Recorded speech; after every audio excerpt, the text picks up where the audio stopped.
Welcome everybody to another video. If you've ever traveled by air, you have probably felt the agony of boarding a plane and it seems like it just takes forever. You, like me, have probably wondered if there is a better way. And it turns out there are more efficient ways to load an airplane.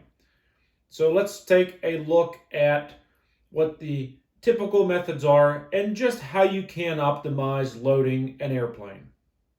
So here is a crude sketch of by far one of the most common plane interior layouts, especially from major city to major city or longer flights across the country, where you have 3 seats on one side and 3 seats on the other side of a center aisle.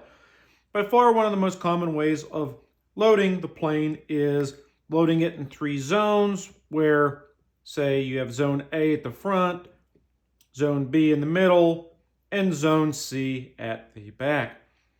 The reason that this is so inefficient is that you're loading people at random in each section, and if the first people boarding the plane are in, say, one of the first or second rows in section A, they're holding everybody else up from getting to their seats further back while they're putting their items in the overhead bin.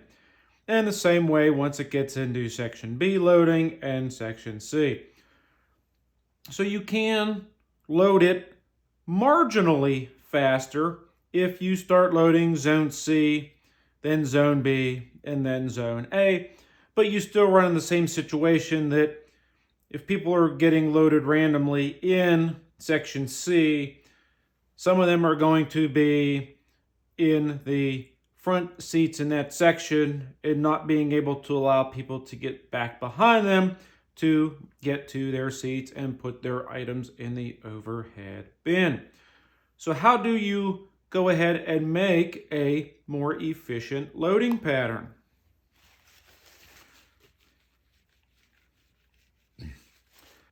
Well, a more efficient loading pattern is trying to maximize the use of the center aisle. So what you want to do is you want to load people in order of, say, window seats first, every other row, and board them on the plane in that fashion where this person gets on the plane before this person and before that person, before that person, and that person, that person, that person. And that way, every single one of them can be in the aisle at the same time, putting their items in the overhead bins.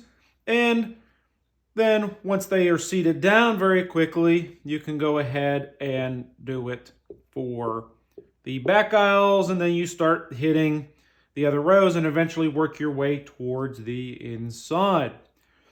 There are people that have actually run simulations for this, and it greatly increases the speed to which a plane can be loaded. So as you can see, there are ways that you can improve the boarding time of an airplane. But why don't you see these in the real world? Why is it still almost always loaded, the first section in the front, and then the mid, and then the rear section? Well, it turns out that a lot of it has to do with human nature, and it also has to do with, if you gain efficiency, what are you getting out of it? So thinking about the efficiency, if say you could load a plane 10 minutes faster, what is the airline really getting out of that? Most airplanes are on specific routes where it typically flies from one destination to the other, and it may make a return trip or may be on some cycle. And eventually the plane is going to have to stay overnight somewhere in most cases. So if you are boarding a plane 10 minutes faster, there's not a whole lot of benefit to the airline. The second part of this is simply human nature. To specifically load every other row, you are going to have to queue up people in a very specified fashion, and people are typically not going to follow this, or just ignore it and not get on when they're supposed to. And another portion of that efficient loading method is what happens when you get a family or a group of friends that are all sitting in the same row, or maybe one row right in front or behind the other. This is going to cause a lot of grief with families or friends that have to get separated, particularly families if they have little kids. So in the end, the airline realizes that it's just simply not worth the effort to try to really improve on boarding of an airplane. If you like this video, thanks for watching. Please like and subscribe. At the recording of this video, I am just 60 subscribers shy of being monetized.